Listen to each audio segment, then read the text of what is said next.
He was Dr. Huxtable. He was America's dad. Everybody loved him. I loved him. I wanted him to be my dad. He asked me back a few times. He asked me to visit him on the set. I was not the only girl that he was doing this with. Mr. Cosby wanted me to come down for an audition for the Bill Cosby Show. I'm going to offer you a part on the Cosby Show. He had been mentoring me and grooming me. What a cool thing that he wants to help young talent. This is a dream come true. He said, well, come up to my bungalow after I'm finished shooting and we'll work on it.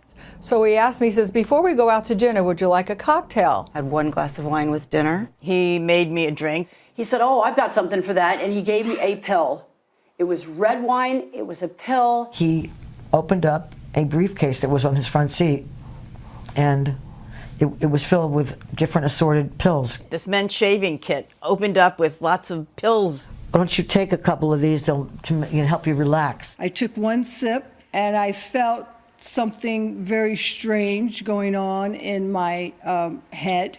I began to feel very, very, very drugged. He drugged me and my roommate. I knew I had been drugged. It was very powerful. It came on very quickly. And very shortly after that, I passed out. There was a glass of Chablis, and then I don't remember.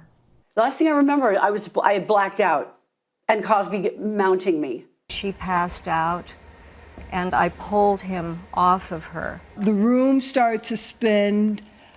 My speech was slurred. And before I knew it, I was with my head over the toilet, throwing up, in a white t-shirt and my panties, and he was looming over me in a white robe. I woke up, or came to, very groggily with him removing my underwear. I do remember waking up in his bedroom, and he's naked. He was forcing himself in my mouth. The next thing I knew, it was 4 o'clock in the morning. I woke up in a bed, naked, bruised. There was a lot of pain downstairs. There was semen all over me, and that my pajamas bottoms were off. I woke up out of a very confused state and knowing that my body had been touched without my permission. I knew I was raped. I was embarrassed, and at that point, fight or flight, I just packed up and I got the hell out of there. But who's going to believe me? Bill Cosby, the all-American dad, the all-American husband, the person, Mr. Jello, that everybody loves. Cosby was a very powerful man. I was looked at directly in the eye by Bill Cosby and said, I had better never, ever see your face or hear your name again. And I listened.